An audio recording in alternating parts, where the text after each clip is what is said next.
नमस्कार, आपके साथ मैं हूं स्तेश नयन मोर। मौत के वायरस की खान चीन अब पूरी दुनिया में घिर चुका है। उतर चुका है उसके चेहरे से इंसानियत का नकाब, क्योंकि उसने दुनिया से बहुत बड़ा सच छिपाया है।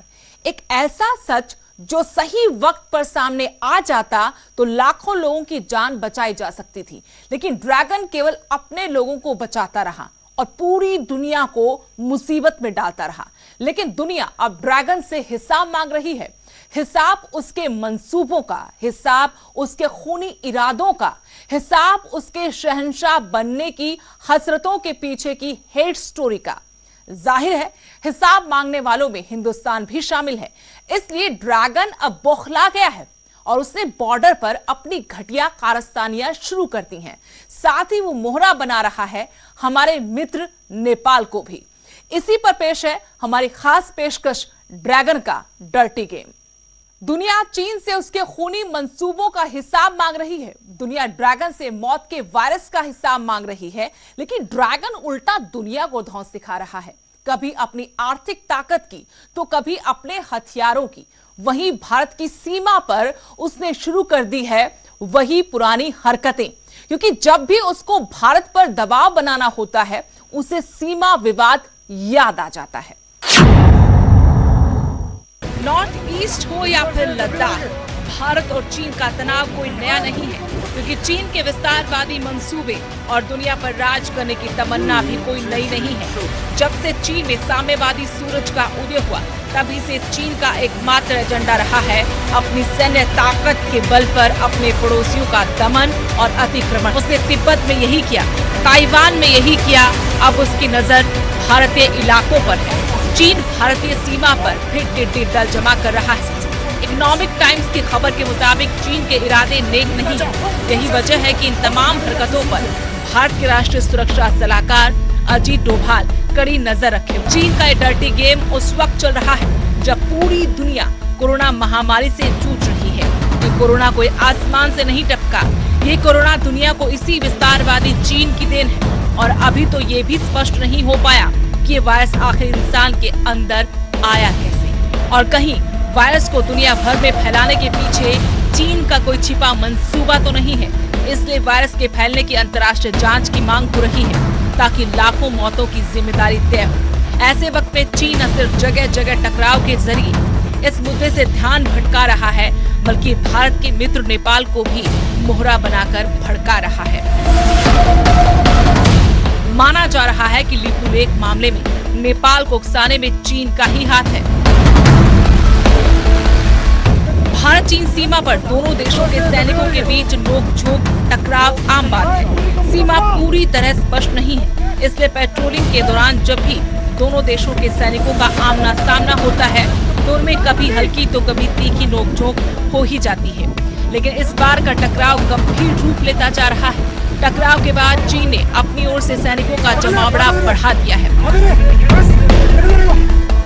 यह भी माना जा रहा है कि चीनी सैनिकों ने पैंगोंग त्सो लेक के किनारे अपनी अपनी पोजीशन भी ले ली है और मोटर बोट के जरिए आक्रामक गश्त कर रहे हैं। सूत्रों की माने तो पैंगोंग त्सो लेक इलाके में 5 मई को भारत और चीन के करीब 250 सैनिकों के बीच लोहे की छड़ों, डंडों से लड़ाई और पथराव भी हुआ, जिसमें दोनों पक्षों के सैनिक जख्मी हुए थे। एक अन्य घटना में सिक्किम के नाकू ला दर्रा क्षेत्र में 9 मई को भारत और चीन के करीब 150 सैनिक आमने सामने हो गए। सूत्रों के मुताबिक घटना में दोनों पक्ष के करीब 10 सैनिक घायल हुए। दोनों सैनिकों के बीच तनाव पर ना तो सेना न ही विदेश मंत्रालय ने कोई टिप्पणी की है। माना जा रहा है कि चीनी सैनिकों का संभावित निशाना दरभुक शियोक दौलत बेग ओल्डी रोड हो सकता है, जिसे भारत ने पिछले साल बनाया है। ये रोड सब सेक्टर नॉर्थ SSN के लिए जीवन रेखा की तरह है। हालांकि चीन को किसी भी तरह की हिमाकत से रोकने के लिए भारत ने भी पर्याप्त संख्या में सैनिकों की तैनाती की है। सूत्र बताते हैं कि अब जमीनी हालात 1962 से अलग है, जब चीनी सेना ज्यादा तादाद की वजह से हिंदुस्तान पर भारी पड़ी थी। हालांकि भारत की तरफ से अभी तक केवल सतही प्रतिक्रिया ही सामने आई है। भारतीय विदेश मंत्रालय का कहना है कि विवादित सीमा पर इस तरह के टकराव होते रहते हैं और इन्हें बातचीत के जरिए लोकल स्तर पर ही निपटा लिया जाता है। Bureau report, news 18।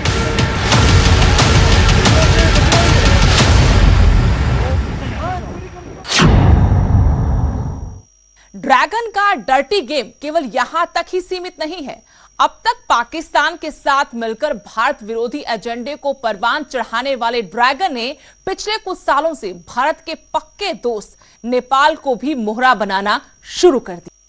Corona virus के कहर के बाद चीन पर दुनिया का भरोसा कम होता जा रहा है। इसलिए चीन को यह भी डर है कि उसके यहां काम करने वाली विदेशी कंपनियां कहीं भारत में शिफ्ट ना हो जाएं। इसलिए भी वो सीमाओं पर भारत के साथ उलझ रहा है। आज जब पूरी दुनिया कोरोना काल से खुद को उबारने के प्रयास में जुटी है, चालबाज चीन अपनी हरकतों से बाज नहीं आ रहा है। दुनिया में भारत का बढ़ता कद चीन को इतना नागवार गुजर रहा है कि उसने खुद को 1962 वाली स्थिति में लाकर खड़ा कर लिया है। लेकिन ड्रैगन ये भूल रहा है कि अब भारत 1962 वाला नहीं है जिसके पीठ में खंजर घोंपा जा सके। ये 2020 का भारत है जो अपने दुश्मनों को मुंह तोड़ जवाब देना अच्छे से जानता है। कोरोना वायरस के मामले में आखिरकार चीन ने अपना जुर्म कबूल कर ही लिया है और चौतरफा दबाव में दुनिया के सामने झुक भी गया है।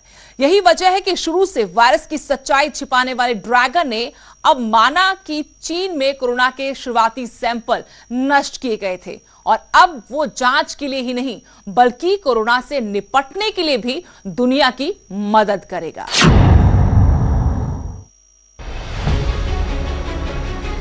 कोविड-19 के कहर के साथ ही चीन पर सवाल उठने शुरू हो गए थे। आखिर कैसे ये वायरस शुरू हुआ? क्या चीन ने कोई साजिश की या फिर कोई सच छिपाया? अमेरिकी राष्ट्रपति ट्रंप लगातार चीन और WHO पर भी कोरोना को लेकर निशाना साधते रहे और आखिरकार ये आरोप सच भी साबित हो गए।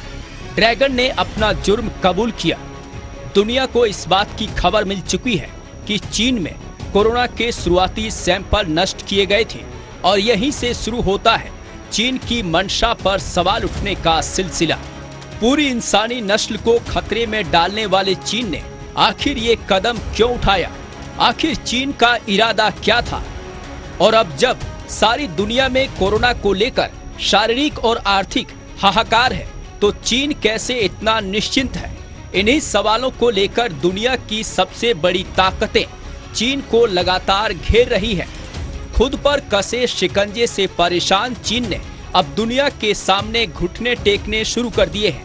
कोरोना के डर में जो चीन आर्थिक फायदे का मौका ढूंढ रहा है उसे अब दुनिया की सबसे बड़ी ताकतों ने अलग थलग करने की रणनीति बनाई तो चीन कांप उठा और अब खुद तमाम मदद के लिए आगे आ रहा है। चीन ने अपना जुर्म कबूल किया कि कोरोना के शुरुआती सैंपल उसने नष्ट किए थे। इस बात की जानकारी WHO को भी दी गई थी। चीन की मंशा पर सवाल उठने शुरू हो गए। दुनिया की ताकतों ने ड्रैगन पर शिकंजा डाला। आर्थिक नुकसान के डर के आगे चीन झुक गया। कोरोना से निपटने के लिए मदद का भरोसा दिया। 2 साल के लिए 15,000 करोड़ की मदद की पेशकश की। साथ ही स्वतंत्र जांच में भी सहयोग का आश्वासन दिया। भारत समेत 116 देशों ने कोरोना पर जांच की मांग की।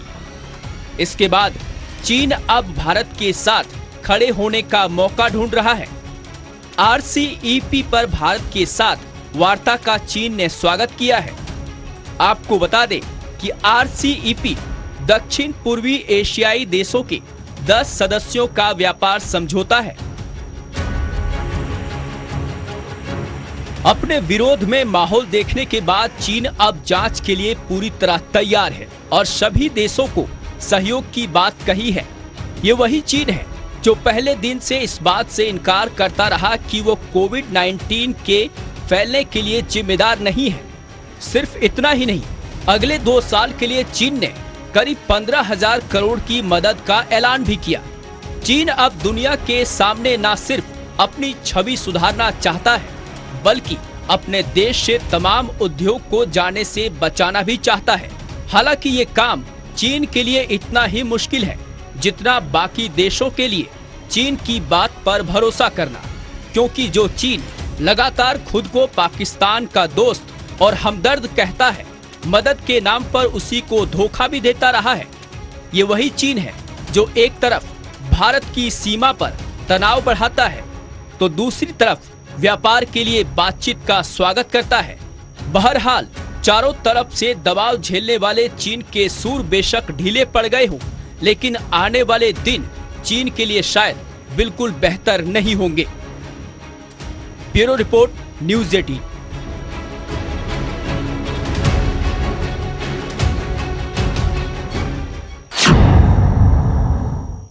और इसी के साथ हमारी खास पेशकश में फिलहाल इतना ही। नमस्कार।